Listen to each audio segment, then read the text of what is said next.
Arturia's V collection consists of a staggering 28 virtual instruments at this point, covering everything from analog classics, to acoustic pianos to forgotten digital keyboards. At some point, you'd think the company would run out of interesting synths to emulate, but not just yet. The newest addition to the Arturia family is the SQ80V, the recreation of the Ensoniq Square 80. The Square 80 was a bit of a strange beast. It was released in 1987 and combined 8-bit digital wave tables with analog filters. It's quirky, crunchy and seriously fun.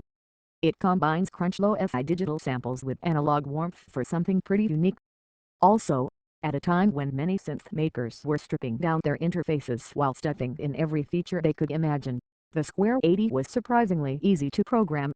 It was also one of the earliest keyboards with polyphonic aftertouch, which is captured here thanks to MPE support.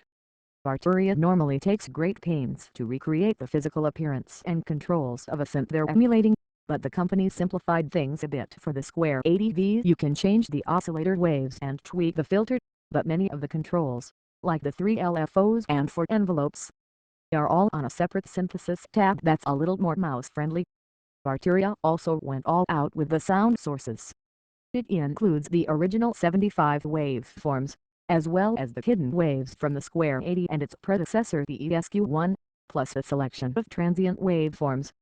The company greatly expanded on the sound design possibilities of the Square 80V without really straying from the heart and character of the original. This is pretty PR for the course, though. Arturia has been at this long enough, meticulously emulating classic synths while adding some modern conveniences, that it'd be more surprising if it missed the mark at this point. The one thing this means, though, is that the company is filling increasingly small niches in its arsenal of instruments. The Square 80V is a digital synthesizer, with a lo-fi character built around sampled waveforms and an analog filter. If that sounds familiar, it's because the same broad description also applies to the EMU emulator II, which Arturia recreated for V Collection 8 in December. While both are definitely crunchy and digital, they have identities all their own. The emulator II is more of a straightforward sampler, and the Square 80 is closer to a traditional synthesizer. While I quite enjoy the lo-fi bit crushed keys of the emulator, I dig the Square 80V more. It's more approachable to someone coming from the world of synthesizers. Plus, it's a little warmer and more timeless sounding. Not that you can't get cheesy 80s sounds out of the Square 80V, it's just easier to coax modern sound out of than the emulator, which can be a touch too cold and brittle for my tastes. While there are some analog style sounds in the Square 80V, its bread and butter is crushed digital sounds. Harsh industrial hits, dusty keys and ambient pads.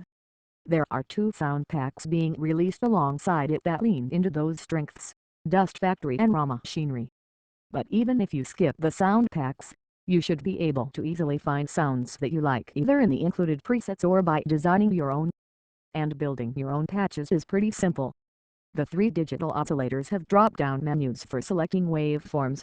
The envelopes and LFOs all have their own tags, and the filter can be shaped with the mouse. The whole interface is clean, charmingly retro and easy to navigate. It's especially impressive considering how much power there is to manipulate things. Most parameters can be modulated by a number of different sources, and many can be modulated by 2 sources at the same time. My one minor complaint UI-wise is that the tiny dials next to the various modulation destinations could be a little clearer. It might not be immediately obvious to everyone that, if you want LFO2 to change the filter cutoff, you have to hover over the darkened circle underneath it, then click on the even tinier plus sign that pops up to select modulation source. Then you click and drag on the circle to set the modulation amount. Minor quibble with that aside, Arturia deserve credit for putting a lot of effort into creating thorough and clear tutorials for all its instruments over the last couple of years, and Square 80V is no different. Arturia's V collection is stuffed with great instruments and great sounds, but the Square 80V is quickly becoming one of my favorites. It's available now as a stand-alone instrument for an introductory price of $99 until October 5th, at which point it will go up to $199. It can also be bundled with V Collection 8 at a discount, though the final price will depend on your status as an Arturia customer.